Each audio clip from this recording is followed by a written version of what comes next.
nsonga z'eggwanga tebasobola zoogera kwabula kutuuka okujja okunyumya emboozi ezitakwatagana ng'empale za Museveni. Abantu bano bavaayo be muyita ba public figures naye ng'ensi gye balimu bwe bakolera bizinensi olw'okuba nti bakolagana ne gavumenti. Ekyo mujja kyetegeeza nnyo ku mitimbagano ennaku zino.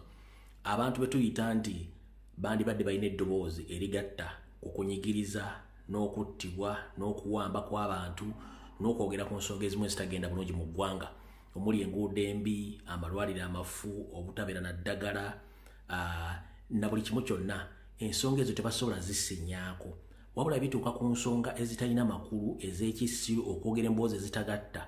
Wattu bajja bulungi nnyo ne batuula ne boogera ensonga ezo nga teri bakubye ku mukono wadde bo okwenya nti katwogere ku muntu awambiddwa so nga ate ekiri atabala kyekiri n'asigadde ewaka. Nkiddamu nkugamba buli kizibu kyonna ekiri mu Uganda ekifeesinga abantu abaagala enkyukakyuka mwabeesudde gwa naggamba nammwe kijja bakwatako noli kinakukwatako ojja kaaba nnyo n'okusinga ffe bakyogerako olwaleero. Ekyo si ekyandeese kankitegeeza eggwanga. Ekindeese kipayopayo bannayuganda kambajja ekifu ku maaso njala bategeeza ebintu byonna ebigenda mu maaso mu ggwanga ebyokuwamba abaana ba National Platform abakumi ba President ne bannayuganda batamanyikiddwako abatalina mannya.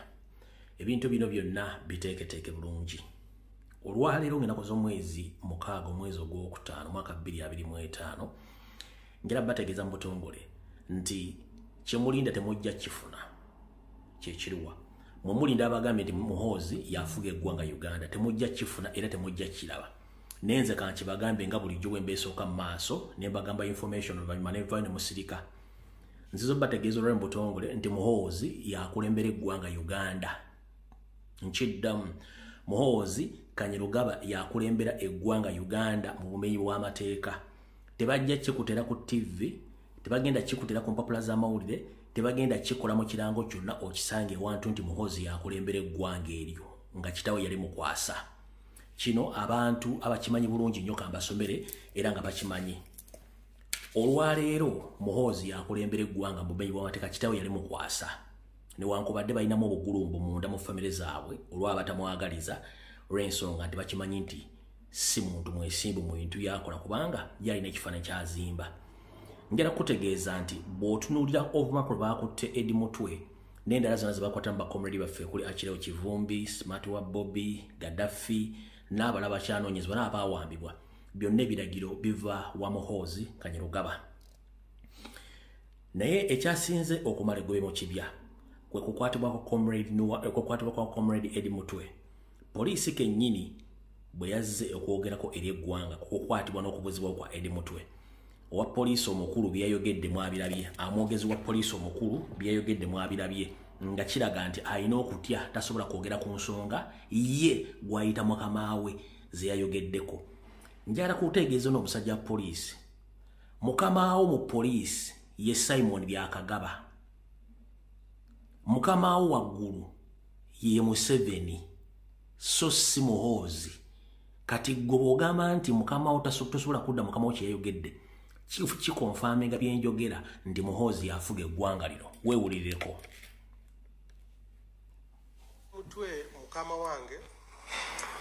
wange CDF yateeka mu mukutu gye ya X ng'annyonnyola ebyo. Sisobola kuddamu mukama wange kyamaze okwogera.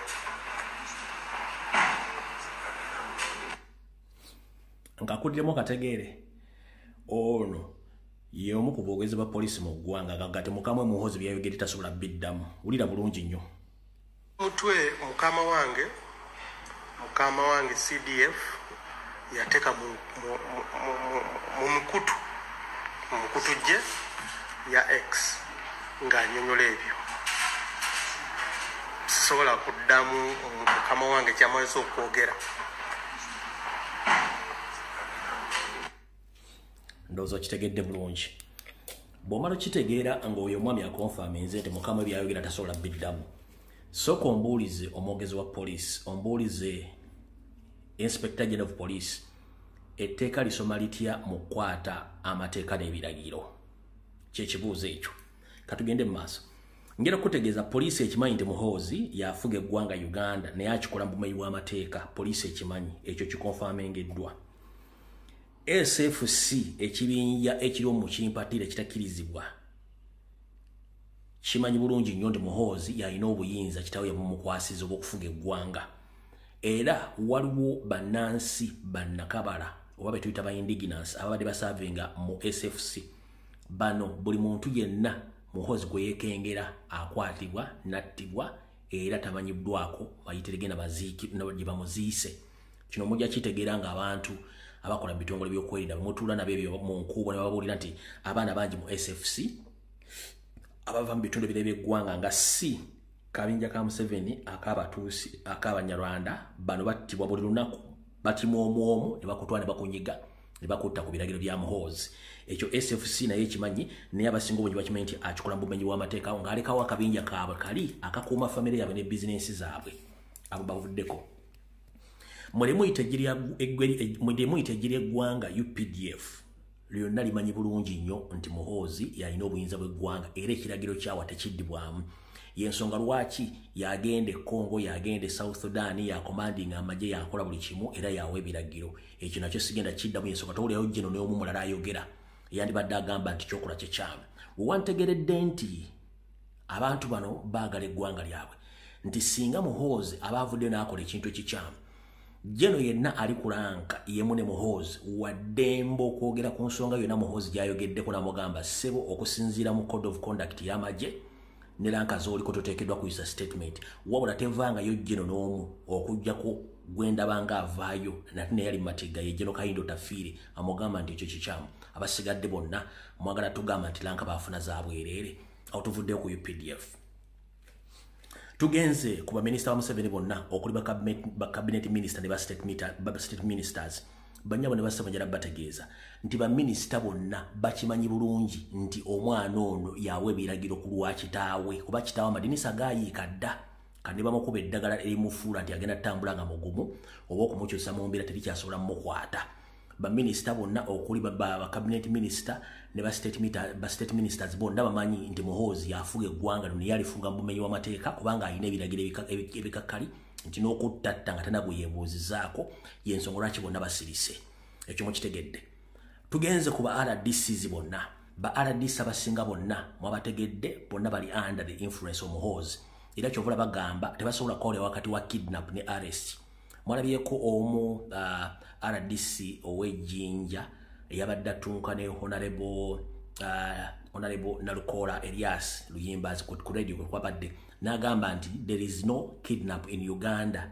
nti it is an arrest baresting abantu as the constitution says naye ate constitution ekugamba nti bw'okwata omuntu alina otegeeza famire ye era omuntu oyo atwalibwa mu poliisi n'aterekebwayo essaawa 8 oluvannyuma n'ateekebwa mu kkooti ng'agguddwako omusango edi mutu yagenze mu nnaku 10 weddu nga talina wamanyikiddwako okutuuka pressure yabateereddwako kati yo RDC n'ekikaabwe ekityo bangi nnyo bonna bakimanyi nti oda bazijja waani wa Muhoozi tuvuddewaawo baminisita babagambye okuli ba cabinet minister ne state minister tugenze ku National Reverse Movement oba gye muyita NRM bano bonna okuva kwasooka ku kyalo okutuuka waggulu bonna bakimanyi bulungi nnyo nti obuyinza Museveni yabukuwasiza mutabani we era yafuga eggwanga eryo lwakuba tebadagala kyogera nakino kibagayi bulungi nnyo nti kiriwo mu bumenyi bw'amateeka era bakikola mu bumenyi bw'amateeka ekyo nakyo mukitegedde abo ne tebakubuzaabuza nti ono si aliki si alina obuyinza mu bumenyi bw'amateeka tugenze ku Nnaabatulege Speaker Anita Amonge ne amumyuka Tayebwa bonna bakimanyi lunye nti obuyinza essaawa zino buli mu mikono gya Muhoozi olw'ensonga nti kati yabututte kifuba kitaawe yabumusiinyaako kati yabututte kifuba kubanga kitakyana kyasobola kukola omuntu ye kasobola okukola omulimu gw'abadde akola ye Muhoozi lwakuba nti Museveni ye olumu abadde akwekako nga yeefuula nga ayita mu mateeka naye nga tayita mu mateeka abikola daddibe nga linga bwetunda omuzigo Speaker Anita Amonge akimanyi bulungi nnyo era alipootinga ewa Muhoozi bw'aba talipootinza Muhoozi alipootinga Salimu Sale jjukira Salimu Sale omu ku bakontrola ba Muhoozi ne Deputy Speaker bonna bakimanyi bulungi nnyo tugenze ku ba family members video gye nakoze ku lunaku lwadde lwa wenadde mu t-shirt eya bbulu nga mulimu straps zirimu gold bonna bagambye nti Edi Mutwe ono apulaninga omusula either ku Friday oba ku Monday era yamusudde ku Monday kitegeeza nti bye nabadde mbagambye family badde discussinze ku pressure badde batereddwako kitegeeza nti byadde bituufu era yamusuddeko mande kati first family yonna emanyi lwakuba nti abamu bati okukola kyo mweŋŋanga essaawa zino olw'ensonga nti muhoozi alina disabilities mutamanyi zengenda okubanyonnyola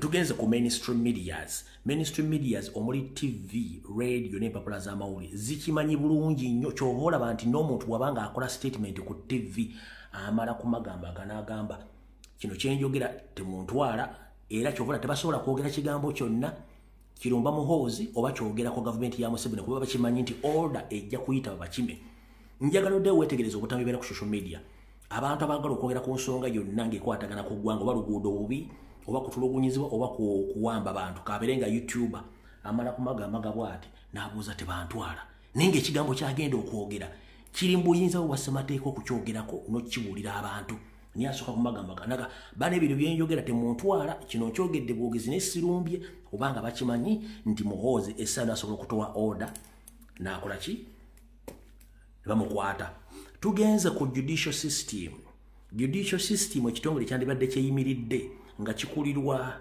Chief Justice Winyi-Dolo akimanyi bulungi mukama we essaawa zino muhoozi era yawe ebiragiro ne omuntu akwatibwa atwalibwa mu kooti fayiro zigenda otutuukayo nga muhoozi yaditaminize ddala kye bagenda okukola ekyo mukimanyi bulungi nnyo y'ensonga n'omulamuzi akimanyi mu tteeka limugamba teri muntu aleetebwa mu kooti kwozesebwa ng'amaze okukubibwa oba akyunyiziddwa oba mu kooti nga tasobola kweyogerera kigambo kyonna tekikirizibwa mu mateeka mwakire bulungi nnyo olunaku lwajjo baleese comrade Eddie Mutwe nga tasobola na kutambula nga taliko wadde medical report eraga nti mulwadde kino kyekimuluma naye ng'ayona judicial system bagitadde ku task ewalirize gavumenti efulumye Eddie Mutwe judicial system yabadde esirise teriyo omulamuzi teriyo muntu yenna yavuddeyo kwogera ku nsonga ezo kujja kunalabeko ekibaluwa Uganda Law Society kyabadde wandise tekyakoze makulu mukyala wangali yageza kuwandika ekiwandiiko kyakoze makulu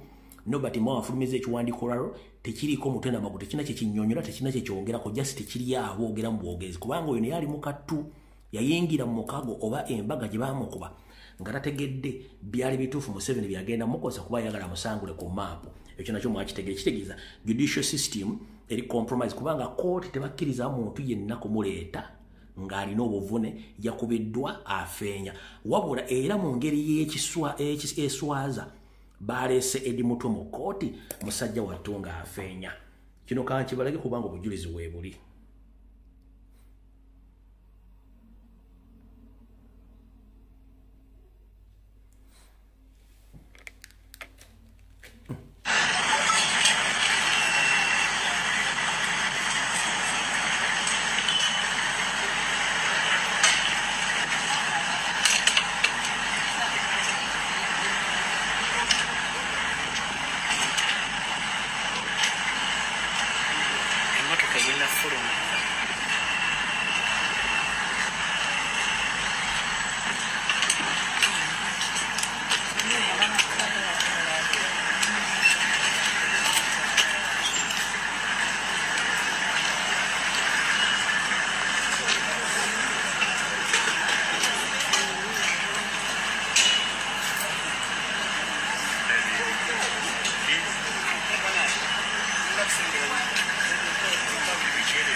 zamukitegedde kati mu mateeka omulamuzi yina tateekeddwa getting involved kuwozesa muntu oba musalira oba musindika mu kooti omukomera nga muleetedde mu mbeera eyo soka weewuunye oli omwogezi wa poliisi wabagambye njala kutegeeza fourth estate ye media ng'etwalidde byonna byonna social media mainstream media radio kubanga bakola omulimu gw'amaanyi mu ggwanga lwaki mulemesa abamawulire okufuna information ekwata ku muntu mu mbeera gye yabaddemu lwaki poliisi n'ebitongole by'okwerinda mwasazeewo mukole muteekewo kateni abantu baleme kulaba mbeera Eddie Mutwe mwali bwe mubanga mukkiriza nti Eddie Mutwe badde mu mbeera nnungi.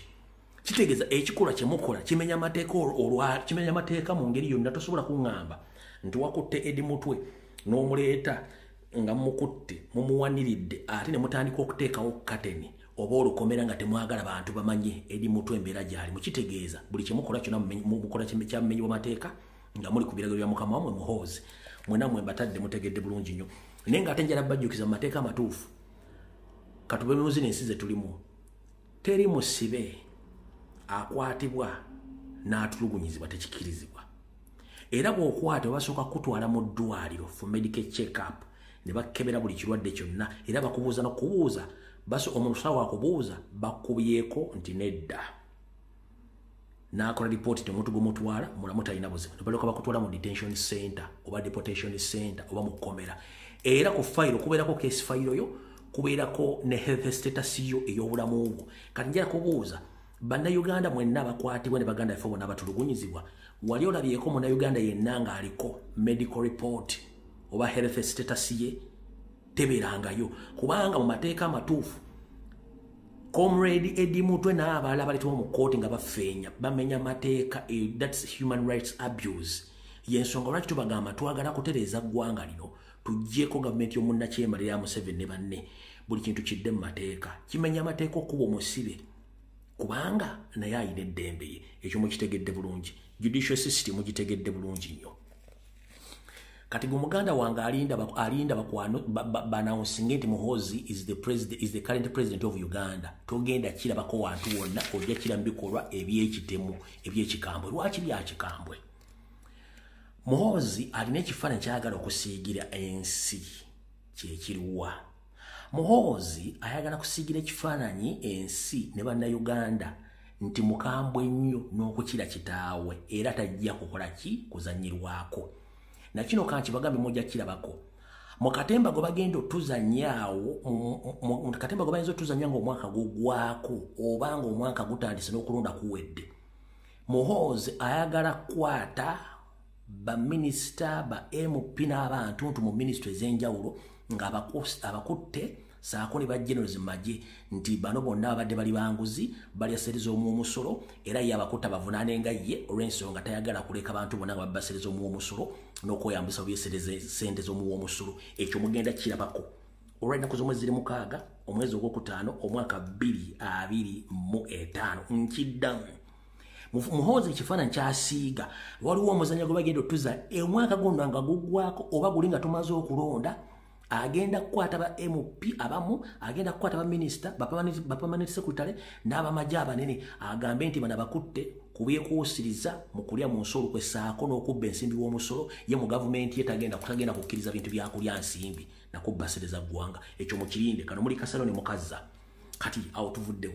Muhoozi agezaako okusiiga ekifaananyi nti agenda kubeera ruthless oba dictator atasaaga nga kino akizimba mu bannayuganda mu kirabe nti agenda kubeera dictator atasaaga kubanga mujjukire ekifaananyi kyazimba ayagala kweteeka mu nkola ya mpalembaaya owa North Korea nti ye buli kyayogera tekiddimu buli muntu alina kuvunnama ku maviiviige era kyayogera tebakisazaamu kikolerawo.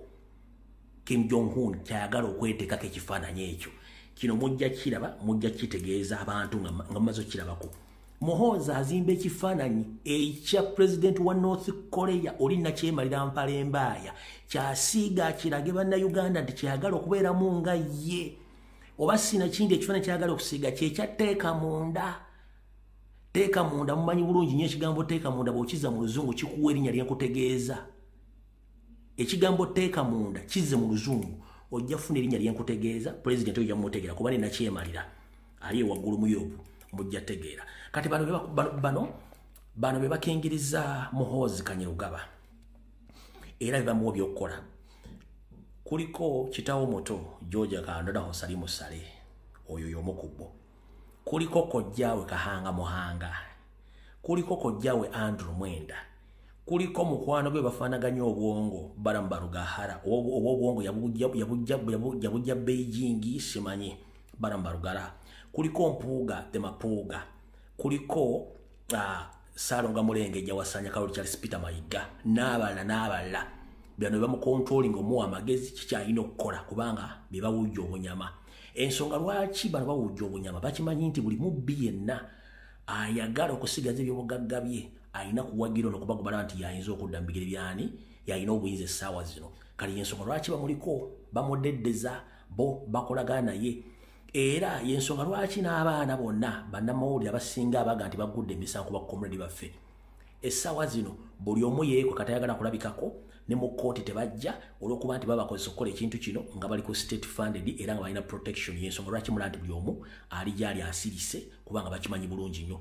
Kano ke kagurupu n'akalala abali mu gavumenti wa mafiya abakola ekintu kino ne bakojja ababato baganda bakitaabe omuli Sodo omuli Nzeire taliimu nnyo ne Sodo Kaguta mwali mwe bali muno abakola ebintu ebyo abali mu mabega omwana ono.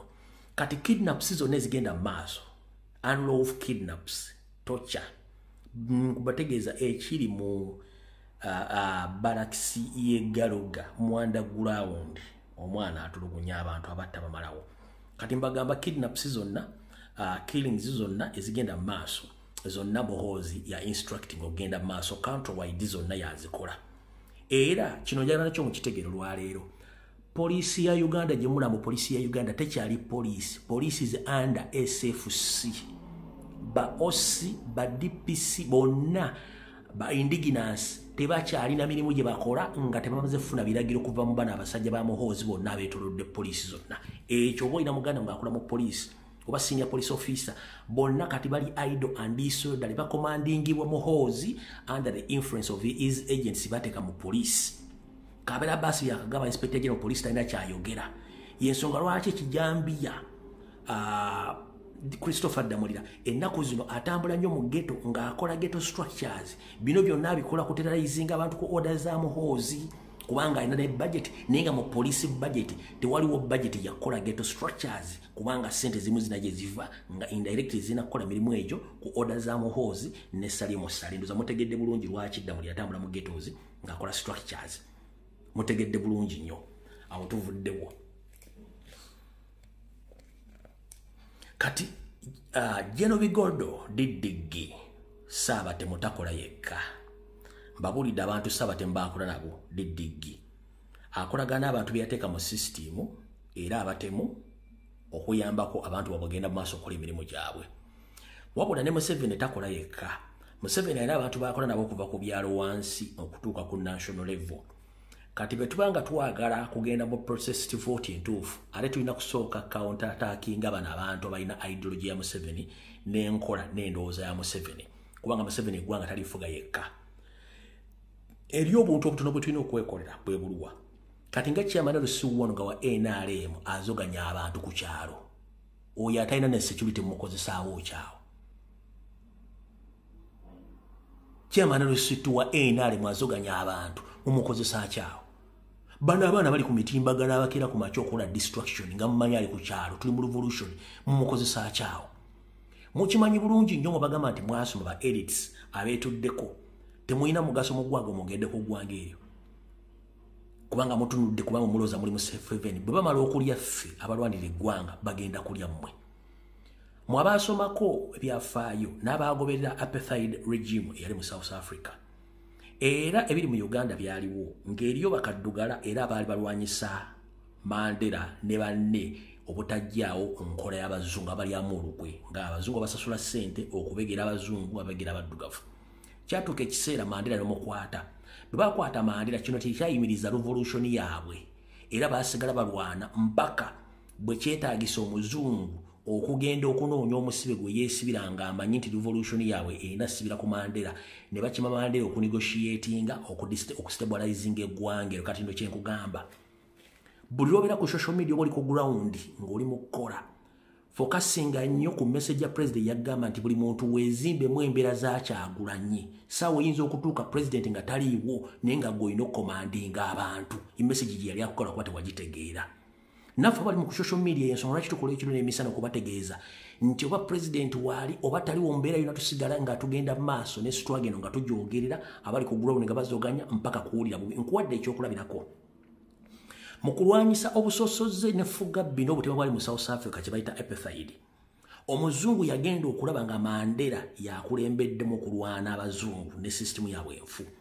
Bakwata Mandela bamusiba mu kkomera. Naye ekyabatiisanga ng'okulwana kugenda mu maaso abaddugavu balwana. Ne batuuka n'okumanya baani abaali bababaga ne batandika obbalinya kagere nga bajjawo omu ku omu.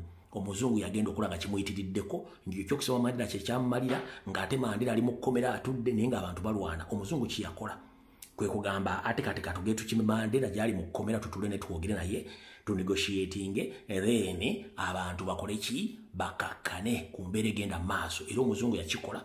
Mandela lwavaayo n'ayogera n'abantu ne banegotiatinga apartheid n'ekoma. Kati naawe njagala otwala ekifaananyi ekyo mu bwongo obwo nti kyonna ekigenda okutuukawo mu Uganda essaawa zino oba president waali oba taliiwo weetwale nti oli mu bigere bya president struggle etandikira ku ggwe era tekomekereza ku ggwe kubanga si ffe twagitandika ate ejja kubeerawo mpaka kuwulira bubi. Gwe olina okulima olubimbi lwo mpaka kuluggusa olina okukoma n'omulala akwatiraawo. Mukitegedde bulungi nnyo. So njera tufokasinga ennyo ku nsonga eziruma abantu n'eziruma eggwanga n'okuggyako dikiteeta. Ensonga ezitwawula ntini nnyo ku ezo ezitugatta. Tufokasinga ennyo ku nsonga ezitugatta okuggyako Museveni. Ne oba owulidde ng'oba waliwo comrade yayogedde oba alina waaseeredde tumufokasinga ku nsonga y'okuggyako dikiteeta, okuggyako nga naawe okolera dikiteeta. A small mistake, it can't give you right to attack your fellow comrade. We have a huge problem of removing dictator in Uganda. Please concentrate on the main issue. Buno bu division waffe tulina bu division obutono nnyo obwo tebutukwasaganya mu buleke mu buveeko. Ensonga enene yakuggyako Museveni tulyesinkana ne tulekuba eŋŋuumi nga Uganda ekyuse. Ekyo kye mbasaba please. Tuconcentrating okuggyako Museveni ne regime ye kuba Museveni takola yekka. Era Museveni yabanga tumuggyeko essaawa zino tuyina eddimu ly'okusiga emirandira gye yaleka gy'abadde alese okuva ku erosi wano mpaka ku national level ne ku international level kubanga gyegiri. Omuntu gw'owulira nga is an obstacle mu struggle mumukoleko ng'obuyinza obulagira nga temunnatuuka ku Museveni. Ompulira bulungi nnyo. Gw'omuti ogulabira waggulu mu masanso na ku matabi na ndoddo, omuti gutandikira mu ttaka ewali emirandira. Kati emirandira gya Museveni gitandikira ku ground mu family buli kimu. Omuntu ng'akyawagira Museveni ng'ali mu family mukyawe n'ekibi kyo kikyawe n'abaana bo bakyawe. Omuntu ng'ali mu society agira Museveni naye ng'ensimbwi oyo mukyawe mumukoleko ng'obuyinza bulagira babulidde system ya apartheid bwe yali. Kati mwe bannayuganda basinga obungi mulabulayo Museveni nti Museveni yes ye Museveni aliwo. Naye Museveni n'abantu bangi bakolagana nabo. Nga bwe bagenda nti omuti mugulabako amasanso mugulabako ebikoola amatabi n'enduli naye wansi ku mirandira nagyo weegiri nagyo tulina okudiringa nagyo ne tugiringa out mpola mpola mu kye tuyita technical surgical operation oba tactical surgical operation. Ngeri tactical surgical Museveni agikozesa ajja n'abajjamu eppeesa n'asirika n'abajjamu naddini n'asirika n'abajjamu n'amateeka n'asirika n'abajjamu omwogezi n'asirika abeetunze ne beetunda n'abassa ku sayidi batandika obbalwanyisa naye ng'ate mulina capacity esobola okulumya abantu abo n'obyetamya enfuga ya Museveni n'okumwegattako. Ekyo nkibagambye nakyo mukiteeke mu bwongo. Kati gwali eyo ng'ogamba tutukoze okuggyako Museveni kiri nti Museveni atandikira mirandira wansi gye tulina okutandikirako. Olina omuntu mu community akolagadde benga lenge mbwetunda omuzigo nga wagira regime funa solution omuntu oyo omutamya otya gavumenti ya Museveni era atandika atya okugyesamba either asirike oba yegatte ku nkyukakyuka. Ekyo mulina okikola nga kiri tactical nga Museveni bw'akikola n'atugyamu abantu ye n'asirika n'asigala nga awasikowalinze. Museveni akulietinga diversion ku diversion kubanga ssente bazina dda disposal. Naye n'ekintu kya diversion omuntu kibalina okutegeera Museveni bw'akulietinga diversion aba alina kyayisaawo. Bw'aba alina kyayisaawo kiba kitegeera nti ye aba amaze okusikowalinga kubanga bakulietinga diversions bangi n'aba radio zikola bangi kubanga tebalina ssente. Naye weebuuze gwe bateeka okulietinga diversion zino abeera mu nsi ki nti abeera mu Uganda. Oluguudo lwe lumu nze avumirira era ayagala okujjawo gavumenti kwempita naye kwayita. Amalwaliro ge tugendamu amafu awagira Museveni naye gaagendamu ate nga yerabidde Museveni alina access okugenda mu nsi z'abazungu omujjanjaba ne family ye talina access agenda firano ng'ekiyenje. ompulira bulungi nnyo okunyigirizibwa kw'abantu abanyigizibwa mu Uganda kitegeeza naawe kennyini bajja kukunyigiriza wadde okyalinawo akabangirizi koga nti okyagala okukola ekintu ekyo naye nga ojja kifunamu obuzibu. Kati njala bategeeza ebintu byonna mubikola nga mukimanyi bulungi nnyo nti Muhoozi yatwala obuyinza ensi yagiwamba tebakulya sse temugenda kufuna official announcement nkiddamu. From today onwards I'm calling upon all Ugandans, please get to know that Muhoozi overthrown his father indirectly is now in control of this nation. No one will come publicly to tell you that Muhoozi controls Uganda. No, because they fear that it might spark the revolution and the entire family will lose each and everything they have right now or they hold. So they are doing it tactically or indirectly, but Muhoozi holds the power from his father. That's why he commands police, judicial system, all ministers, each and everything in Uganda is under Muhoozi, with the guidance of his uncles and some crooks who are robbed the country to the extent that even Ugandans can't survive anymore. So it's up to you to wake up. Don't wait for a public announcement. It is official now. According to the information which I've gathered and the information which I've produced today in this video. You'll find this video on different social media platforms, and I'm here to inform that please get to know that the country is in control of Muhoozi, but it is unconstitutional. Awuvuddewo. Kati waliwo ekintu kyenjagala obabuusa kye mutaategedde. Comrade Eddie Mutobo yakwatiddwa. Ssaalongo Gamulengejje yatandise okukola statement ze mutaategedde kubanga Ssaalongo Gamulengejje n'Empuuga ne Muhoozi ssaako ne gavumenti bakola ekintu kyekimu. Lwakuba bakikola technically okubabuzaabuza nga temutegedde. Bwe baakutte Eddie Mutwe, Mayiga yavudde n'akola statement ng'alinga agirega, in fact yabadde agirega Eddie Mutwe temwakitegedde kati kankibalage mu video yasoose. Njagala owulirize nga agirega abantu abalina ebirevu eyabadde insult. In fact mwenna temwategedde nti Mayiga mu kusookera ddala yayinsultinze Eddie Mutwe.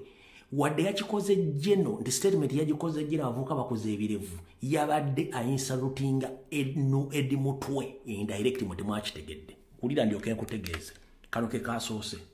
Bajagala zibirevu bwebiki. Bagenda ne babisanirira ne babiteekamu omuzigo. Ne babifumba. Bafumba ebirevu bino.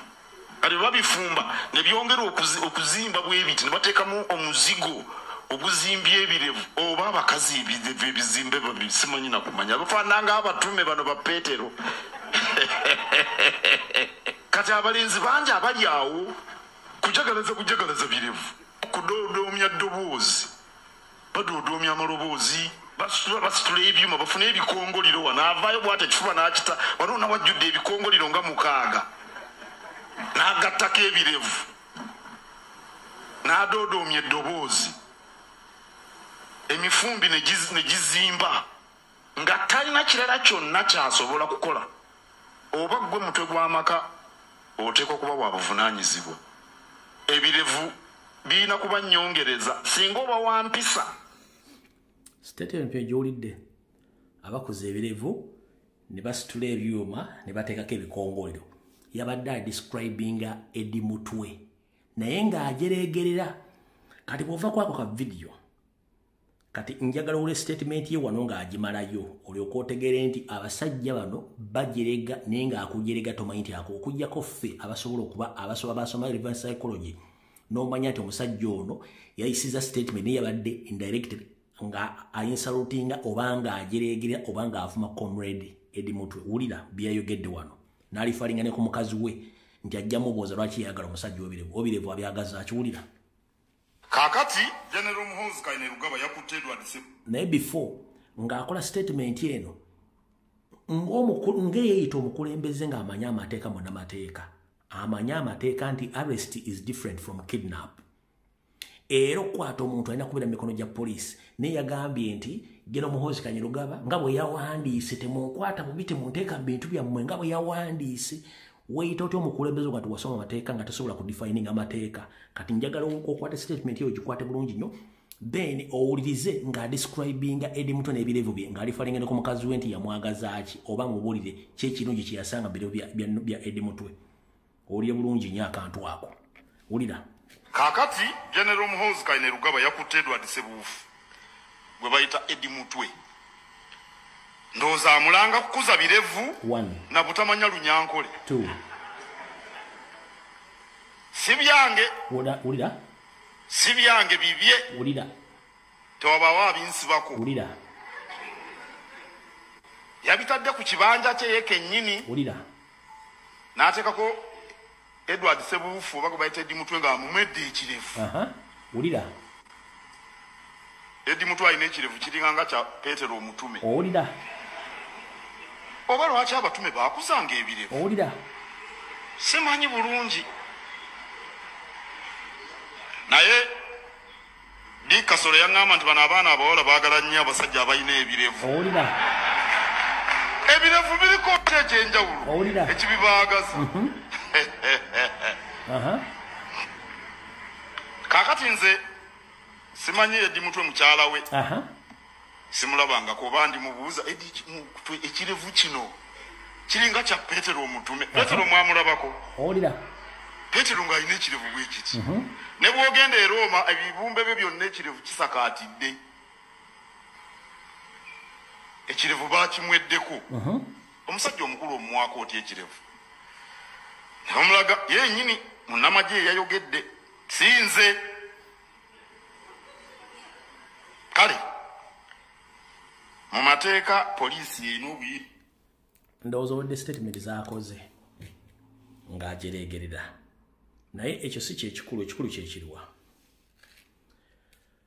mukulu Saloga Mulengejja ne bw'oneebuzaabuza ng'afuuka anaaba oli state agent era tukumanyi tokyalina kyosobola tugamba ogenda n'okola statement ezibuzaabuza abantu naye abantu bakulaba era bakumanyi bulungi nnyo enkola yammwe ey'okugireegerera ne munno mpuuga statement gyewasoose okukola wadde ogikoze ng'olowooza tetusobola gitegeera nti erijje ne wadde oyinsalutinga Eddie Mutwe n'okola ey'okubiri ng'oli mu lukiiko lwa Buganda n'otuuka n'okulifalinga ku mukazi we watuuse otya okulowooza ku mukazi we engeri gy'abeeramu ne Eddie Mutwe n'ebirevu bye watuuse otya okuteeka obwongo okuteeka message mu mutwe gwo otandike okulifalinga mukazi wa Eddie Mutwe omubuuza abeera atya ne Eddie Mutwe n'ebirevu naye ng'ate wali wagambye nti bakuza ebirevu ne babikuza nabiteeka ne babifumba ne basitulirwa ne bateekako ebikongole kitegeeza nti gwe wakoze information eno ng'okimanyi nti you are insulting Eddie Mutwe indirectly neffe abamanyi reverse psychology tukimanyi naye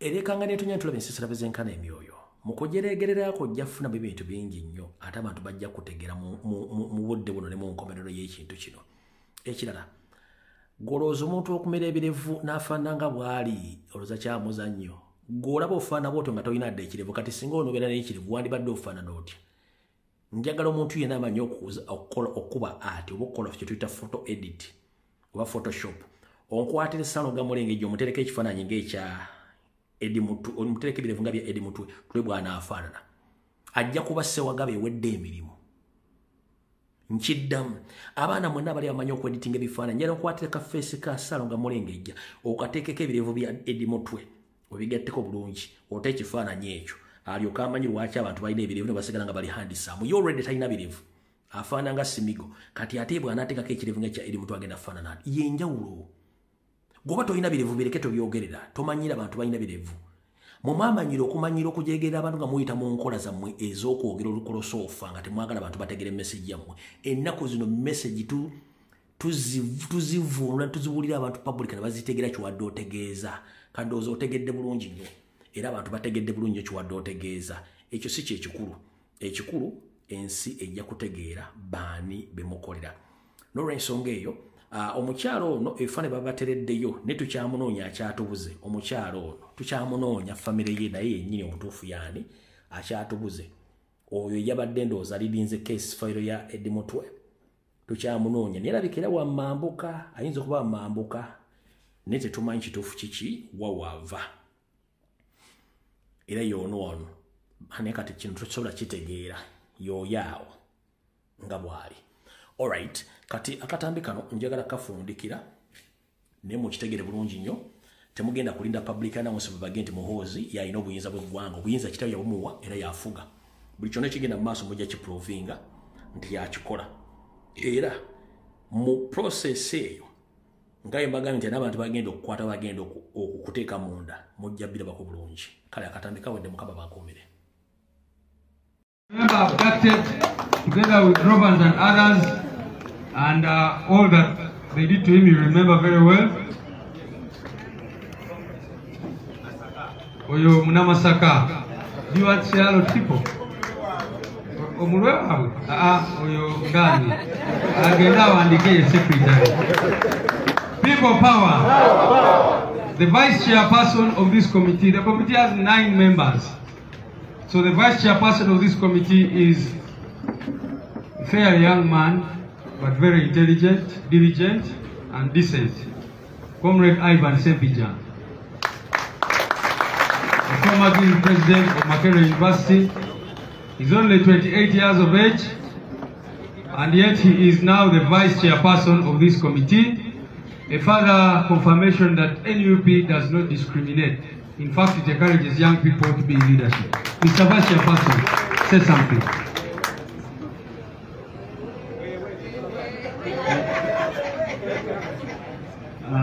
Yes, I am so much obliged to be in front of you today. My name is Dr. Ivan Sempija, and I am a former Guild President of Makerere University. I would say the first NUP Guild President to ever exist. And I am now a practicing woman doctor, and it's indeed a very great honor being here today, being in front of all of you today, and I am more than humbled having been nominated and approved by the National Executive Committee as a chairperson of the Election Management Committee. I shall truly, yes, as a vice chairperson of the National, as a vice chairperson of the Election Management Committee, and I shall truly execute my duties with utmost impartiality. Thank you so much. Thank you very, very much. And finally, I don't know who you think the chairperson is. Mama, for you, you know, but the others don't know. The chairperson of the Election Management Committee, who is replacing the Honorable Masiwa Lukamba, is the Honorable Chemtai Harriet, all the way from Kapchorwa.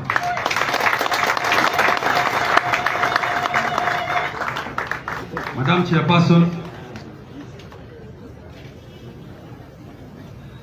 Chairperson, please, you can give your acceptance speech after NEC has approved you.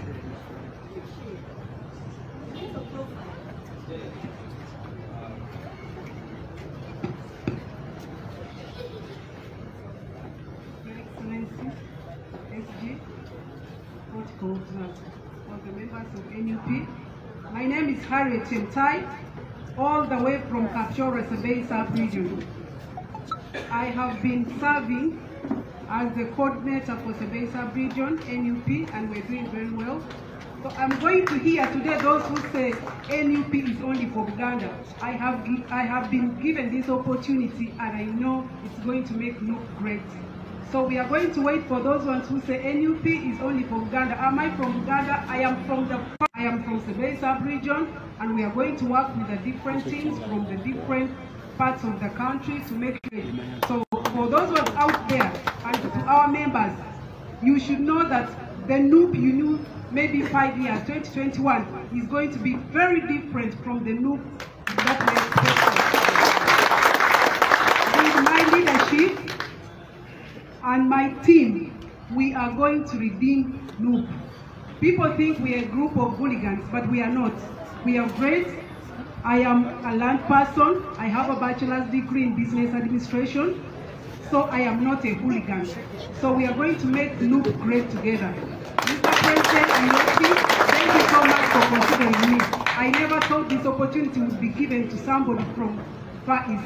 I thought maybe it would end just around maybe Busoga, but this is a very big opportunity for me to work to the maximum. I will prove to you that you have not made a mistake.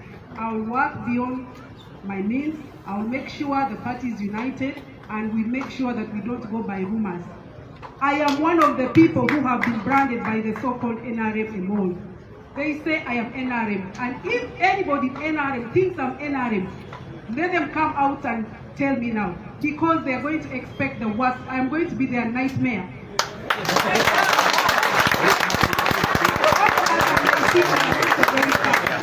I don't expect anybody to come near me for bribes or anything. So NRM, be ready to face NUP, NRM, any other person who is looking at me to be a humble person. Be ready for the worst. Because we have to make Uganda great together. How do we do that? If we are different from NRM, then why are we doing what NRM is doing? Why should we take the bribes? We are saying we don't want corruption, we don't want bribery. So if NRM is doing that and NUP is also accepting that, then we are not different from them. Then it's better we pack our bags and go sit home and wait for the country to calm down. So I'm telling you, members, we are going to work together and make Uganda great. We are going to make our party great, and this party has to be seen in all parts of the country. We increase on the activities of NUP so that we are more visible on ground than ever. Thank you so much.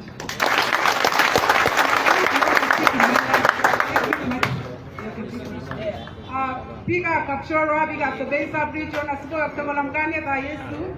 People power, our power, people power. I'm going to use the local language. If I say Farmers Abigo, then you will reply Farmenyo. Farmers Abigo, Farmers Abigo, NUP, everywhere, people power. Thank you very, very much, Madam Chairperson. People power, our power. So, ladies and gentlemen, that's the outcome of our NEC meeting today that we had. NEC considered and approved the different, first of all, the roadmap of the party, which we shall avail at the right time, and also the guidelines, the different guidelines for different levels in terms of how we're going to select candidates, and that task is going to be in the able hands of the Election Management Committee. At this point, may I invite Councillor Majeran, who is going to tell us about the audit that we went through yesterday, tracing our brother Eddie Mutwe and the state in which he is. After that, as you know, Eddie Mutwe was not abducted alone. We have families of the two comrades who are still missing, who we don't know where they are, and they will also speak to us. Thank you.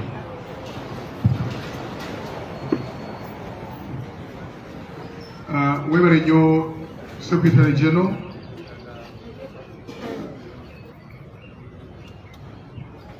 Your Excellency President wa National Unity Platform, His Excellency Robert Kyagulanyi Ssentamu, ba members ba NEC, NESEC, protocol observer, basabale banyabo, nze Council Majeran Kazibwe. Ndi munnamateeka era mbadde mu mateeka okumala emyaka egisuuka 20. Nafunye essimu ewa Secretary General olunaku lw'eggulo ku ssaawa nga 4. Nabadde Masaka, nyina offices e Kampala ne Masaka, nantegeeza nti muganda waffe Eddie Mutwe kisuubirwa nti yaleeteddwa e Masaka, era nga tamanyidde ddala exactly wennyini muganda waffe waakuumiddwa oba we bamutadde. N'ansaba tukwatagane ne Mwami Kibuka Moses tugezeeko okunoonya wonna ewasoboka bwe tuyinza okuzuula Mwami Eddie Mutwe. Era bwe nawulira essimu eyo ne mukakasa ne mugamba nti nga munamateeka ngenda kukozesa connection zennyina n'obukugu okulaba nga tunoonya muganda waffe waali. Twatambudde ne tutuuka ku Central Police Station ne tubuuza abakulu bonna nga buli omu aseka busesi nti mwami Kazibwe bye mwogerako tetubimanyi. mwami mutwe edi mutwe tabeerangako wano era tetumumanyi na waali. Ne tugenda ku regional police ne tubuuza abakulu ne batugamba tetumanyi waali era ne byemwogera tetubimanyi. Tewali wadde alina kuru yonna mwami Sebuufu waali. Ne twongera ne tunoonya ne tukuba amasimu nga tetulabawo. Amawulire gagenda tutuukako oluvannyuma nti kirabika mwami Edi Mutwe ayinza okuba nga yateekeddwa mu barracks ey'Ekasijjagirwa. Amawulire ago bwe twagafunye basebo ne bannyabo nabadde ku bulindaala nga ndi ready ne nnyingira kooti ne nsooka ne mala okufulumamu ate ngenda okomawo nga tulaba drone n'emmotoka eya Mark X entono salunika awamu n'emmotoka ya poliisi Kabangali nga ziyingira mu kooti. Bwe zayingidde mu kooti n'enzuuka emisinde ngezaako okuyingira okuddamu okuyingira ne bazigalira ebweru ne banga tolina woyita ng'abasirikale bamaze okutusalako bagobye bannamawulire bonna zibakuyingira wano. Bamuyingiza ku ssaawa 7:40 mu budde obw'ekyemisana nga tewali mulamuzi ayinza kuba nga atudde mu kooti. Ne bamuyingiza ne bamujja mu mmotoka eya saloon nga bamukwatiridde nga Edi Mutwe tasobola kutambula yekka, nga bamuwaniridde ayambadde nga bwe mwamulabye. Bamuyingiza mu kaduukulu aka kooti gye bakuumira abasibe abagenda okusomerwa emisango mu maaso g'omulamuzi. Ne bamuyingiza mu kizimbe kya High Court. Ngezaako okulwana okulaba nga nnyingira kooti. Omusirikale ayitibwa Asiimwe n'angamba kazi bwe tolina woolaga. N'angamba naye sooka ondaga ebikwogerako. Ne nzijayo identity card zange ne munnyonnyola. N'agamba naye tebimala, kazi bwe ky'oba okola funa ebbaluwa mu buwandiike ng'eva wa Edi Mutwe ng'akuwadde instructions oba ebiragiro ojja omukiikirire mu kooti. Ne ntunuulira omusajja wa poliisi Asiimwe nga simutegeera. Ne mugamba mwami Asiimwe mu myaka gyonna gye ndi mu mateeka gye nkoze amateeka ekyo tekyogerwa.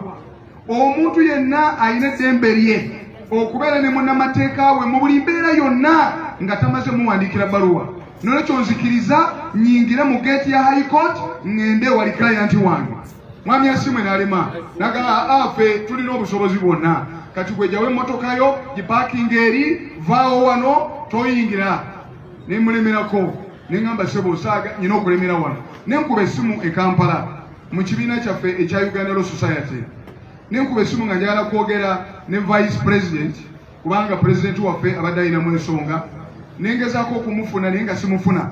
Ne njogera ne CEO nangaka tukubire abalamuzi oyingire mangu. Mu mwangu ddala ne nfuna essimu y'omulamuzi nga maze okitegeera nti His Worship Kaiza yagenda okubeera mu nsonga zino. Ne nkuba essimu ne mugamba bansibidde wabweru wa geeti.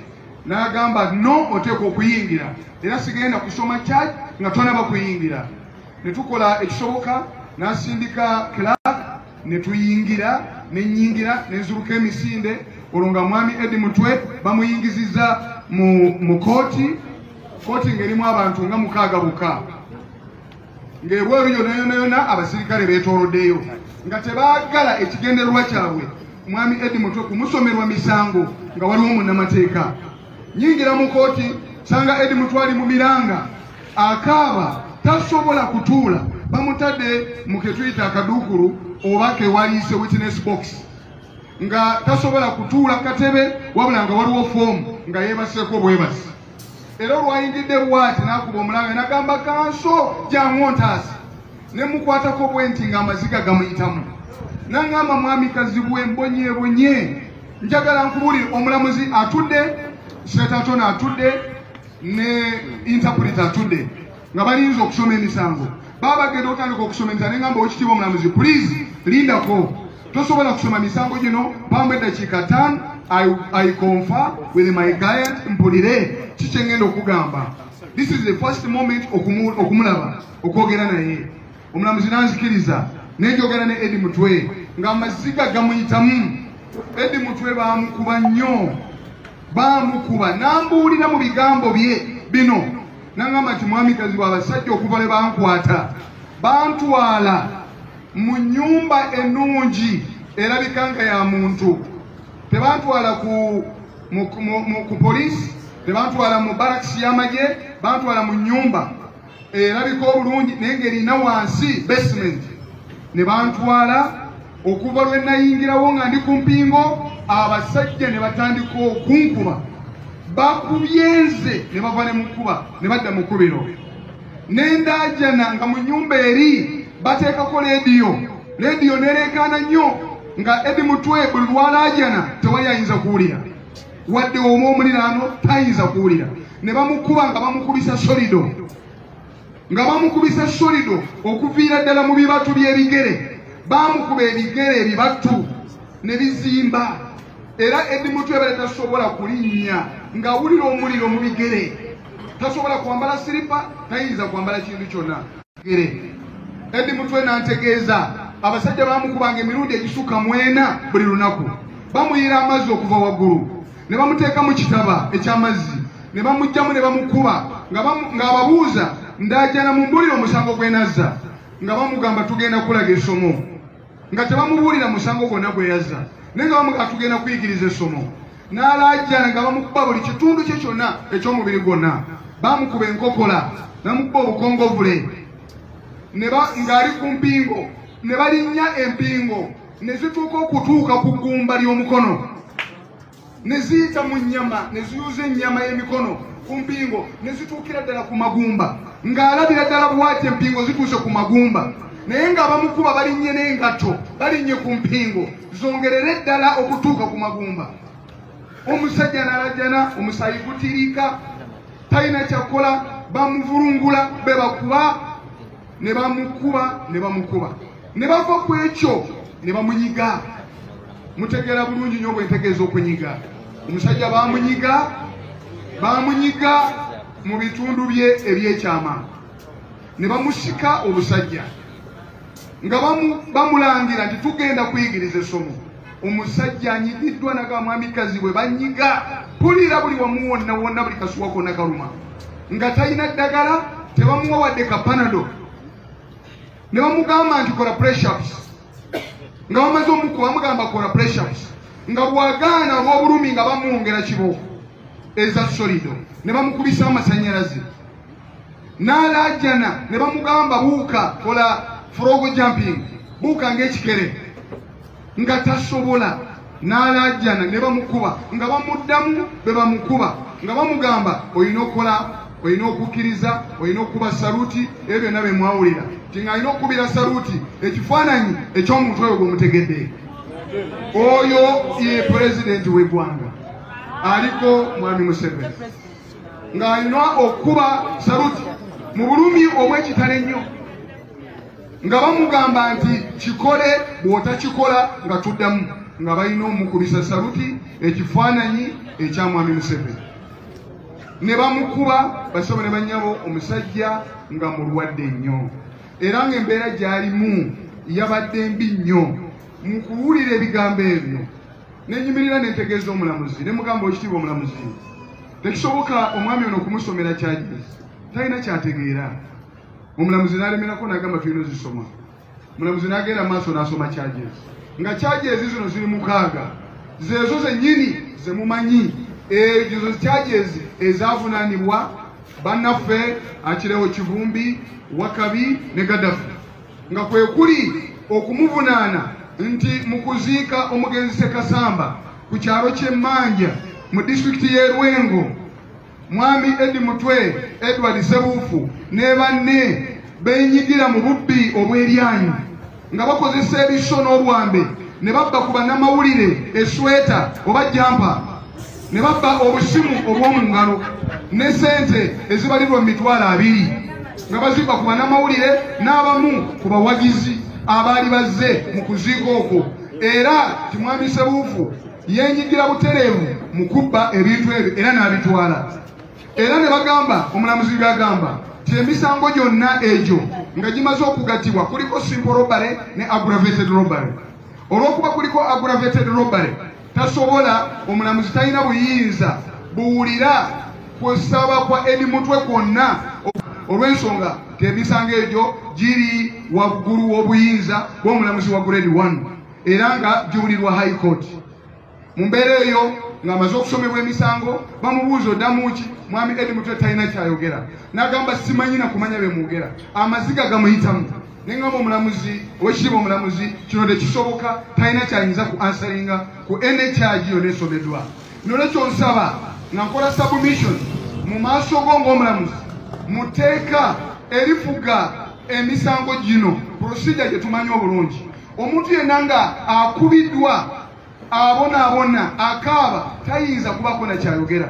Gw'olina obuyinza nga kooti okulagira mu bwangu ddala tagenda ku rimandi, tagenda ku trial, tagenda kutekinga plea, wabula olina mutwala mu ddwaliro, olina kukola kiragiro ekimutwala mu ddwaliro nga ne presidents ezayogeddwako human rights byonna mbyogedde mbimulaze ne mugamba tuwe ekiragiro atwalibwa mu ddwaliro. Omulamuzi n'agaana n'agamba tekijja kusoboka. State Attorney n'ayimirira n'agamba owekitiibwa omulamuzi tekisoboka kumutwala mu ddwaliro eritali lya prison. Bw'abanga agenda for any treatment ayina genda mu mikono gy'aba prison. N'olwekyo basaba ne bannyabo omulamuzi ng'alemeddeko n'agamba ne musaba ne mugamba olemedde nga ngenda kukola rulingi yange kikyozaako ne mugamba obanga ogenda kukola rulingi yo in the event nti ogaanye okumpa prayer gye nsabye eri kati nzikiriza nze ngende nfulume ne client wange tugende ffenna mu prison nkakasiza ddala kyagenda kuteekebwa mu mikono egy'abasawo. Ne tufuluma n'alagira aba prisons nti mumutwale butereevu afune obujjanjabi mu prison.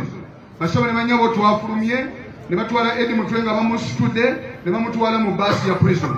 Jjukira baasi ya prison yazze luvannyuma kubanga mu kumuyingiza mu kooti mu nkukuta teyajjidde mu baasi ya prison, yavugidde mu motoka entono eya saluuni gye mbategeezezza ng'avudde mu barracks e Kasijjagirwa.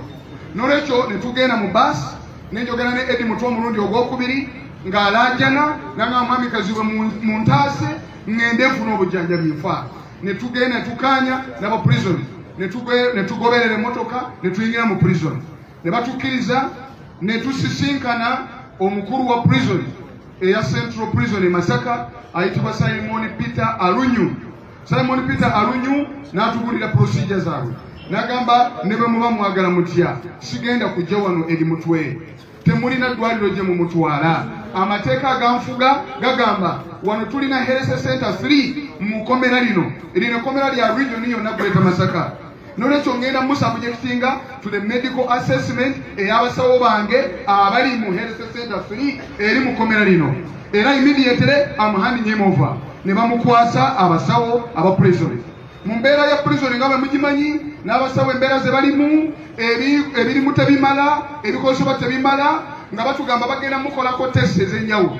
Ne ngamba Mr. Lunyu test zange eri kyezigenda okukolebwa wano tewali laboratory tewali kikati bagenda zikozesa maaso. N'agamba ebyo bireke, that is our job. Era ne musaba ne mugamba please twagala omwami Eddie Mutwe ave wano. N'agamba please bwe mbanga ngenda mujja wano nga bampadde report ng'eraga nti nno wano tetusobola mujjanjaba mba nnyina mulifalinga ku Makishoni Bay. Makishoni Bay eruzira mu komera lyaffe yewali eddwaliro erisinga ku lino eryaffe. Tusobola mutwala mu ddwaliro eryebweru oba mulago oba luddawa yonna.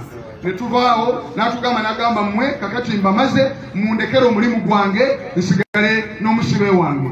Bwe tutyo basabo ne bannyabo nga tufuluma ne tumusaba twogere ku ne bannaffe Akirewo Kivumbi wakabiri Gaddafi. N'atukkiriza ne babayita ne tutuula nabo ne twogera nabo nga basajja batu balina amaziga gabava mu maaso ne tubagamba ti munafaze ne bagamba fai katusabe busabi ti munaffe obulamu bwe tubutaasa. Basabo ne bannyabo bwe tube twavuddeyo mukomera ne tuleka Eddie Mutwe ng'ali mu mikono egy'abasawo abakomera ery'e Masaka mu Central Prison. Up to now tugenda kola follow up tumanyire ddala assessment yatuuse ku ki nakyo ekiddako. Bwe kitobe kyabadde basobole kumanya.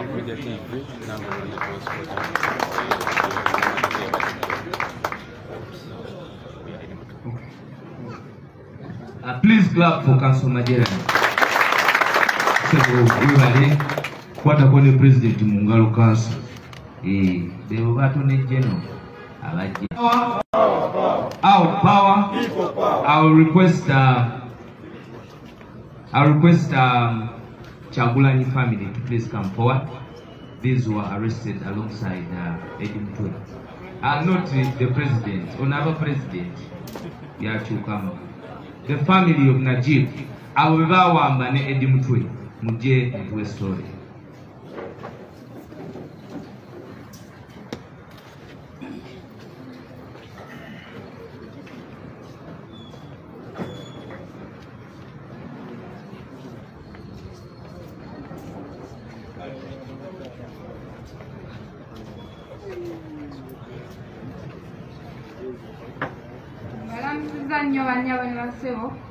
President wa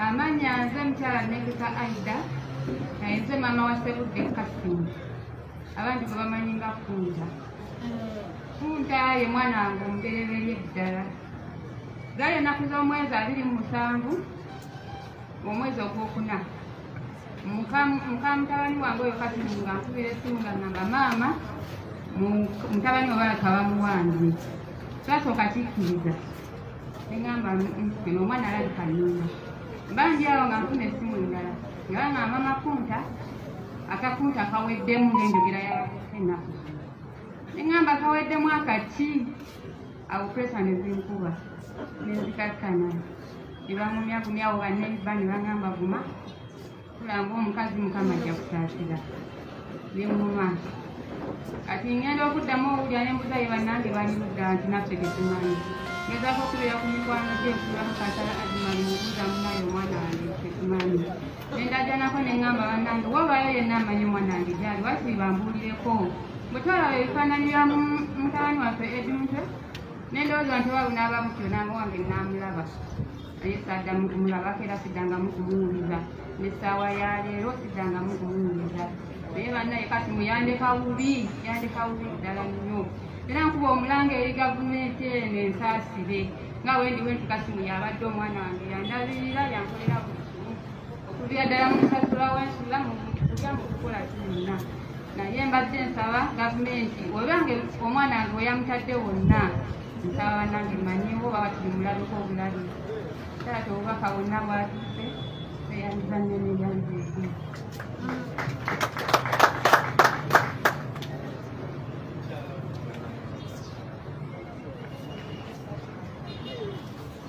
bamusiza basawo ne banyago amannya agange nze kwagala Damira mukyala wa Sebudde Kasimu kati zaali emyaka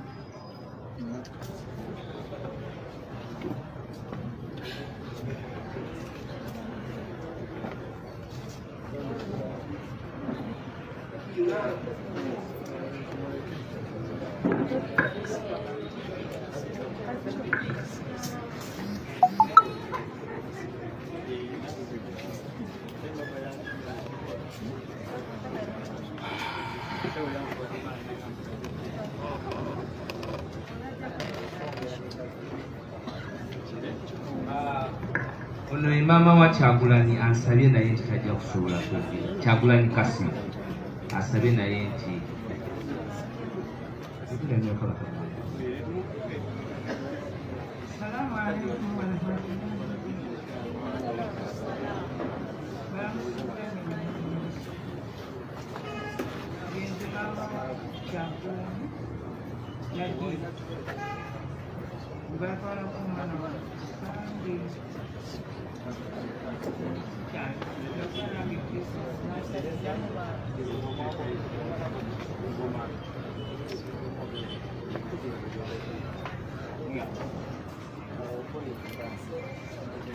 I will take this time now to invite the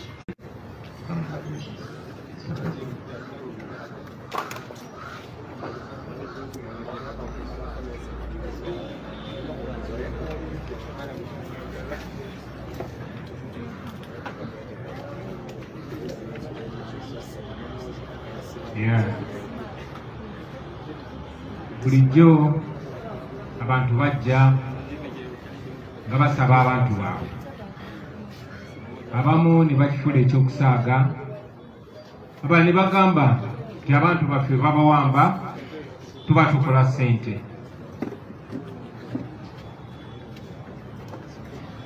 Olulala n'akulira akakiiko k'eddembe ly'obuntu mukyala wa Ngadya, naye olunaku olumu yagamba abo abantu tebaliiyo tuyiya bayiye. Olunaku lwaleero era tukyali mu mbeera yemu nti si namba bunamba tibatutte Kibalama batutte Ddamulira batutandikye kati bakawambayo 10 kati bawambye 2 kati 18 tetumanyi gye bali n'ebirala bifaanana bwe bityo. These are not just numbers. Zino si namba. Bano baana b'abantu, babba b'abantu, bataata b'abantu.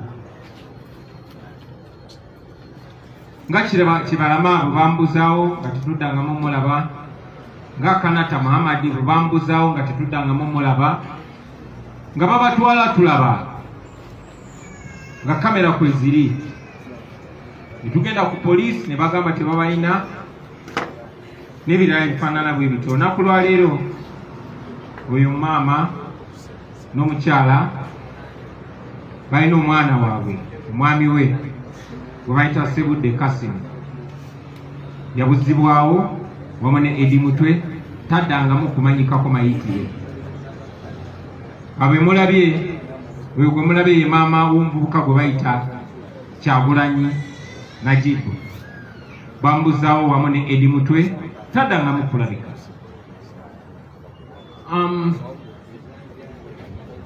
Edi Mutwe, poliisi n'amagye bavayo ne bamwegaana, tebamuyina, tebamanyi gy'ali. Openly olunaku lumu, naku 2, naku 3, naku 4, paka mutabani wa Museveni bwe yavaayo mu kudaala okw'ekika ekyawaggulu, mu kusosola, mu kuvvoola, mu kutyoboola okw'ekika ekyawaggulu, n'agamba temutawaana. Edi Mutwe nze mwina ali mu basement yange, ndi mumuyigiriza Lunyankole.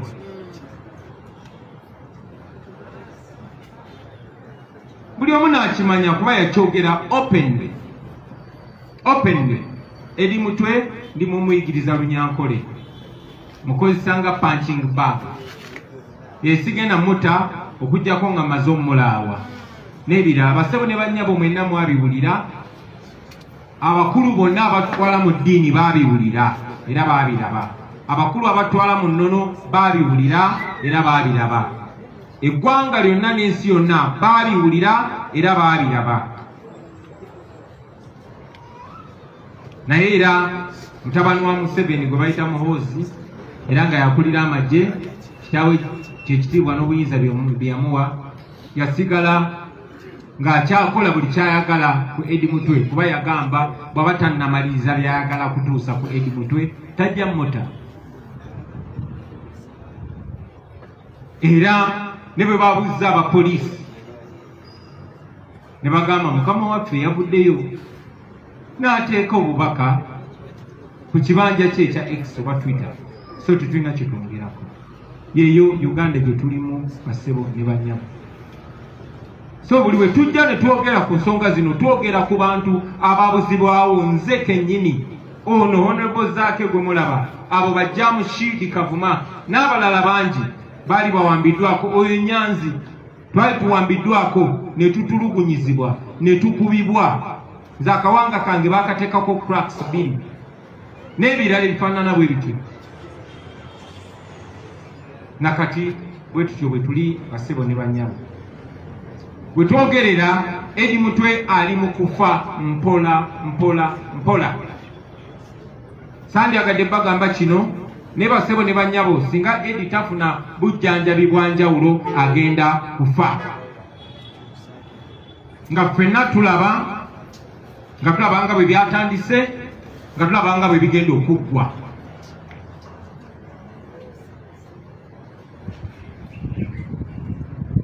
So bwe tusitula amaloboozi gaffe, kye twogerako kye kino ekiba kimudde n'amaaso. Eddie Mutwe yatulugunyizibwa. Muhoozi nakuba ekifaananyi kya Eddie Mutwe ng'ali bwereere n'akiteeka ku mutimbagano, buli omu n'akiraba nga mwe muli n'abaana be abato naddala bubuwala. Kanso Majerani abadde decent, ebimu abadde abikomako ne ku ngeri gye yanyinyonnyodde Eddie Mutwe embeera gy'alimu. Nandigambye tumusabire naye okusaba tekumala, tumulwanire.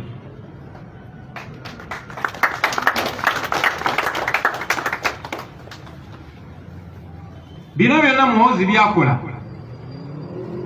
abikola okulaga obukyayi obusosoze, ate ekyennaku abikola mu linnya ly'Abaganda baffe Abanyankole.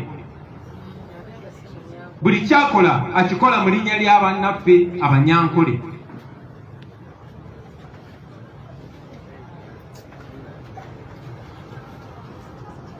Ensonga lwaki wamu ne bannange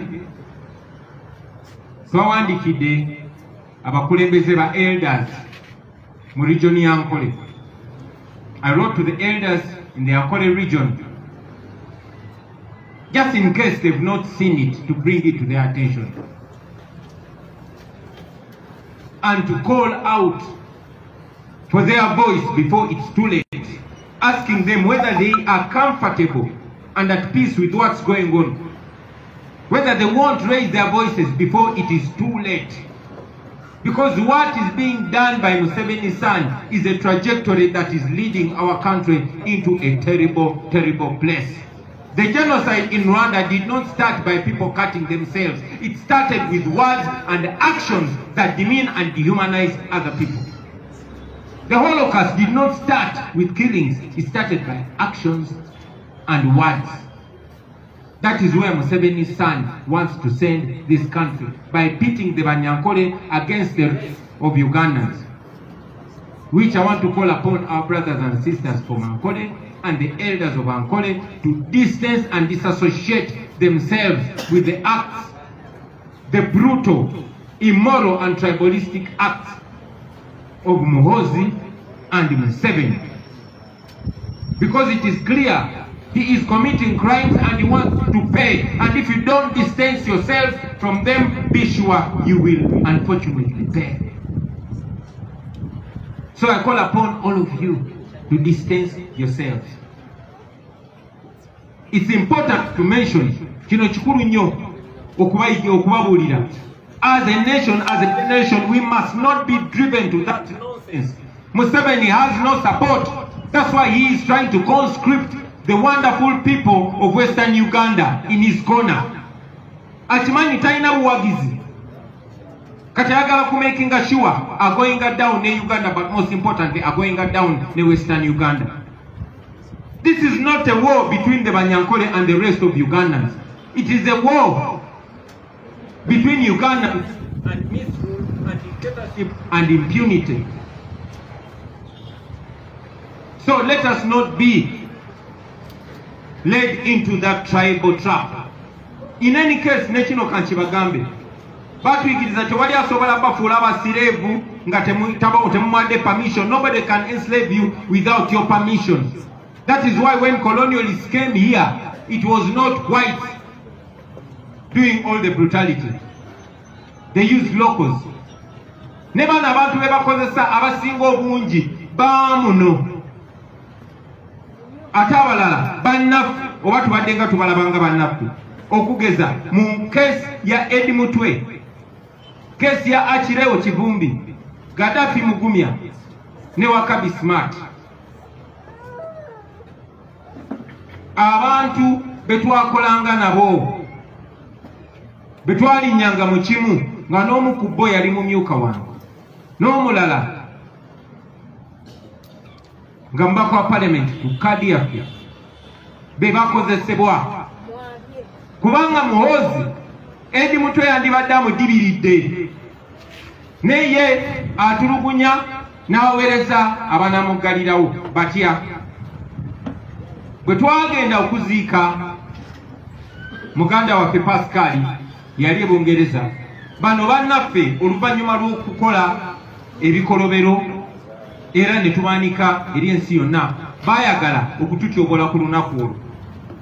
Ensonga lwaki beeteekateeka okukola effujjo, baakwata ebipande, Kyagulanyi tetukwagala wano, NUP muwagirwa abagwira n'ebirala ebifaanana bwe bityo.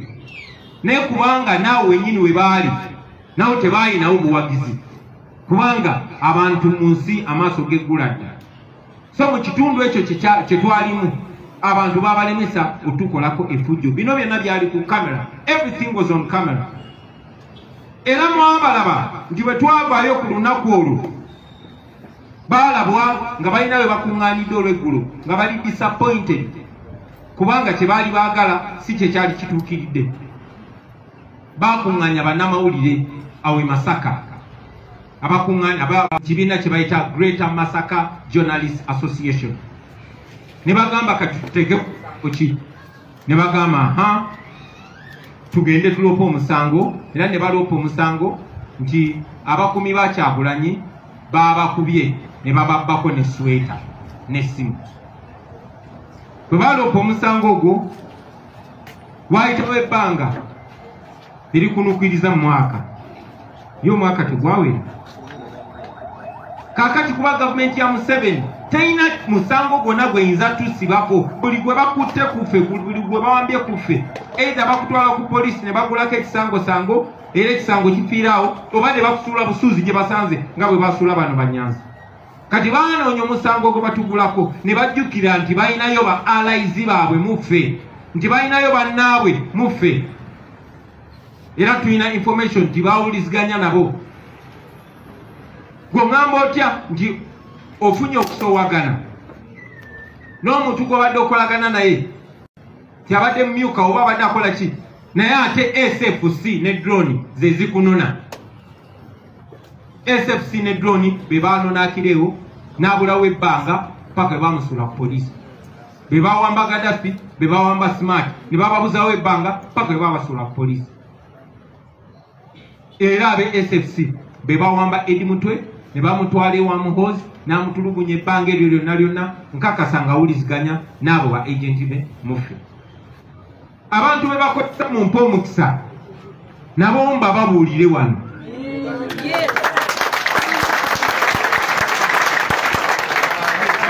Abaali muffe mubamanyi, seetaaga babanyonnyola, seetaaga bannyonnyola baani abakolagananga naffe. Mumanyi eyali emyuka, mumanyi omubaka ab'ekimanya akabonero n'abalala. Naye ate ekyennaku nti bakozesa ne bannamawulire, mwe bannamawulire be baakamala okuba emiggo, mwe bannamawulire be batakkiriza kukola mulimu gwabwe.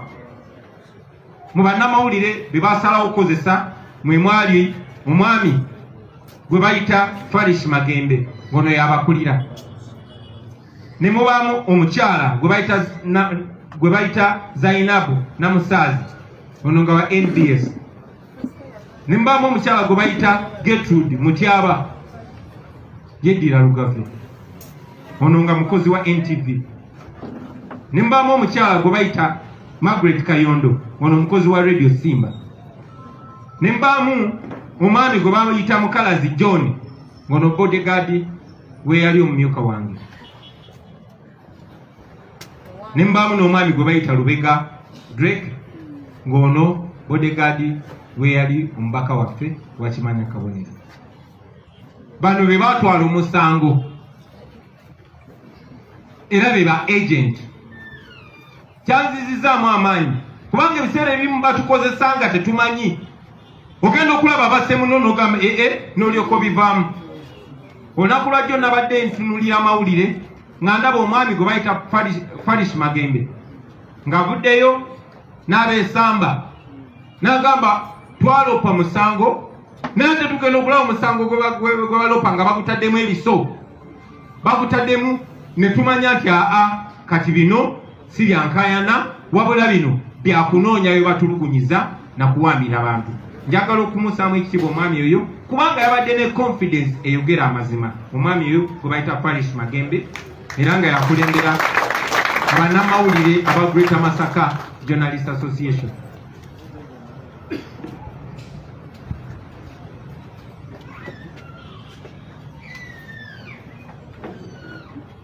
ekyo kyongera okulaga nti mwe baganda baffe be bakozesa kyanaku nti temumanyi you will never be one of them tolibeera omu ku bo never era bye bakoze muganda we Eddie Mutwe naawe banaaba bamaze okukozesa bye bajja okukola ono omwami Faris Magembe yavuddeyo naye okulaba nti Wakabi smart actually ne ku lunaku olwo lwe bagamba lwe twali nabo mu kuziika ate ye smart teyaliyo ne Masaka ne kuba balaba ebifaananyi gwe balaba nga ali ku gaadi then ne bagamba n'oyo naye alina okuba yaliyo nga teyaliyo Masaka n'ebirala ebifaanana bwe bityo.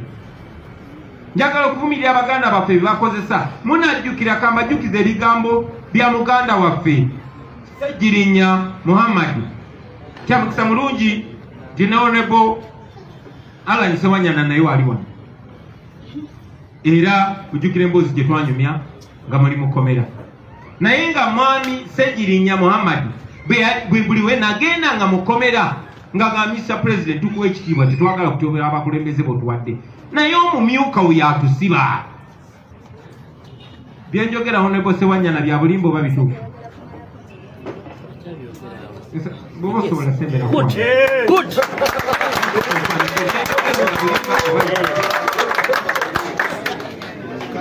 kakwegesa kifemu osakusashitinga ebigambo byange bino kwani yali abasi sebo neyanza neyanzege President wamulajaniranga nga tumugamba nti President ebintu bino byali Masaka Masaka wali abakulembeze b'NUP naye lwaki ddala bajja ne bakwata ffe ab'emukibuga Kampala ekyokubiri nga n'entambula y'enneeyisa y'abakulembeze baffe abamu naddala mu kitundu ekyo teyali nnungi ng'ogyetegereza obulungi nga bw'obigatta olugatta n'ogamba nti mukulu walabika waliwo agatagatta bulungi kirabika abakulembeze naddala abaka bava e Masaka babimanyi mu bintu bino okutusinga waliwo onaye Mpuuga newabeerayo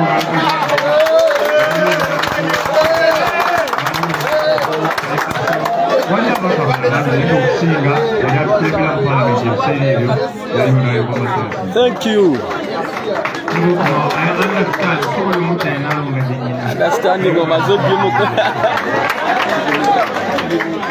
Noza kyayogedde mu kitegedde ate ndowooza ne kyatayogedde nakyo mu kitegedde. So bassebo ne bannyabo kino kiri very important ne mukimanya. Ku nsonga eyo njagala mumanye nti oluvannyuma lwa byonna tewali musango gwe bagenda kugoberera kubanga tewali musango. Baleeta emmundu ne baziteeka mu paliamenti ne baziripootinga mu paliamenti ne baziteekawo bannamawulire ne bazikuba ebifaananyi tibasanze nange emmundu ezo teziddanga mu kulabika. Emisango gye bunanye bannaffe bonna be bakwata tegiddanga mugobererwa nga mwe mulina ogwa treason gwe baali bavunaana ku maluwa. Era mbakakasa n'emisango gye bavunaana bano bannaffe bonna egyasibya abo Banubian egyasibya ffenna tewali musango gwe bagoberera kubanga tegiriiyo. Naye bannaffe babatulugunyiza babataddeko obuvuno bw'olubeerera babonoonya amaka n'ebirala ebifaanana bwe bityo. Njagala okubategeeza abaganda bange mmwe abali mubikola olunaku lugenda kutuuka mugenda bisasulira oba weetuli oba tetuliiwo oba weemuli oba temuliiwo bwe muliba temubisasudde pasonale mubisasulira nga muyita mu baana n'abasu naye tetugenda kaaba bukaabi. Njagala okukozesa omukisa guno okubajjukiza baganda bange mwenna eno ensonga temugirekera NUP oba Kyagulanyi ne bakulembera nabo. Mwami Museveni ne gavumenti ye baagala okubateekamu endowooza nti bwasitopinga Kyagulanyi bwe yeetooloola n'ebulungulwa Kyagulanyi ne banne olwo aba abasitopinze okukola temulina okukola okwenunula. Mubalabye bwe mutunula emabega kwaka kanaala bataddeko kamera emu etunula mu office yange endala etunula wano bazitadde buli wamu ewange gyensula bataddeyo kamera naye Uganda si yenze Uganda tuli bangi nnyo nze nga mbagamba ne ku mulundi guno mbagamba nti buli omu akole kyasobola sinze nnyina obbawa olukusa okwerwanirira basebo ne banyabo njagala okwebaza abannayuganda abatandise edda nina abaana bendabyeko ejjinja nina bendabye okwetoola ensi yonna kola kyosobola ate kikole kati bwe bakiremesa olwaleero sulanga opulaninga ekya kyobookererako bwe bakiremesa enkya sulanga opulaninga luli kyobookererako mu buli ngeri yonna gy'osobola ab'e Kenya basakisidinga kuba baali tebalina ani gwe bayinza kwetooloola. Don't leave it to us. Everybody should be involved. Mbagulu ku nsonga eyo nga mbagamba baganda bange okujjako nga tusituse ffenna ne twerwanako ffenna buli omu mu ngeri ye namwe abakozesa social media mukola omulimu gw'amaanyi nnyo. Please expose these people. Ensi yeetaaga okumanya bonna abali bakolako ebikolobero bino okuviira ddala ku balamuzi be bakozesa ng'omulamuzi w'e Masaka gwe bayita Abdallah Kayiza ye mulamuzi eyabadde alina okusindika Eddie Mutwe mu ICU mu ddwaliro neyamusindise mukomera ye mulamuzi omu eyasindika Smart n'akireewo ne Gaddafi mukomera nga bamaze otunugunyizibwa ne Eddie Mutwe ku mbeera gye yabadde afaananamu ne DPP. Abantu abo mufune gye bayita social black book mu banootinge bamanye nti obaddi bagenda kusasulira ebikolobero bye batukoze. Njagala okumaliza nga mbajjukiza basebo ne bannyabo tewali muntu akola bikolobero ku bannansi n'agendera awo ne bwali badduse ng'agenze Bulaaya ajja kunonebwayo ne bwali badduse ng'agenzewa ajja kunonebwayo ne bwembanga siriiyo mubanoonyanga ne mubajjayo ne bajja ne baanukula bye bakola ku bannayuganda. Lwagulu nga mbasaba nti temussa mukono tudimandinge tulwanirire tutekewo embeera yonna esoboka mu ngeri yonna esoboka okulaba nga muganda waffe Eddie Mutwe n'abasibe bonna abaasibwa awatali musango nga bayimbulwa. Mwebale nnyo mwebale eddawa ku mpinga.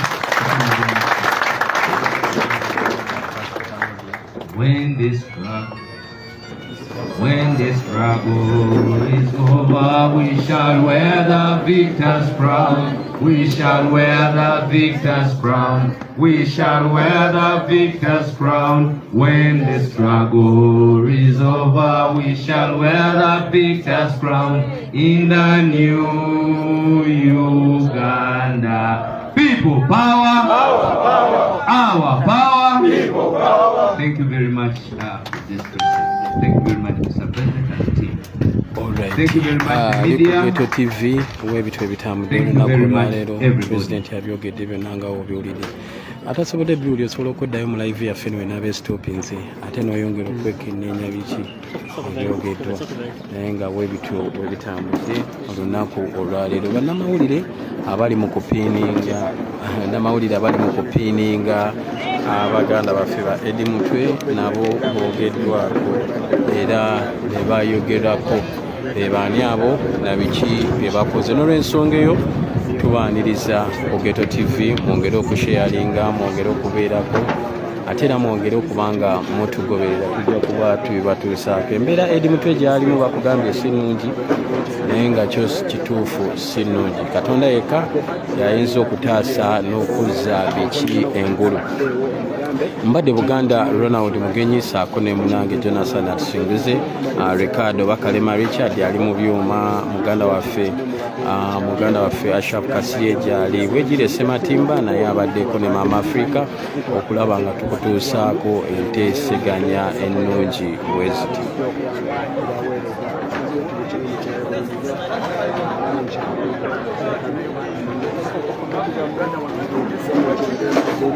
So nga bye bitu ebiri mu ggwanga Uganda ino okwetoolera wamu tewaliwo activity ya NUP ekkirizibwa kukolebwa ne weguba mupiira bagustopinga ne wekuba kusaba bakustopinga bekwasa ekintu kimu nti muyise mu mateeka temusabye ne mubasaba mukera ku macyangu lunaku olwo beefude so tetumanyi oba akakiiko k'ebyokulonda ddala kakolera omuntu omu oba ddala kakolera bonna naye nga nze twongere kusabira busabizi ggwanga nsigadde Buganda Ronald Mugenyi okutuusaako enteekateeka zino zonna nga bwe zibadde ne muganda wange Jonathan atusimbuze mu press conference ey'olunaku olwaleero.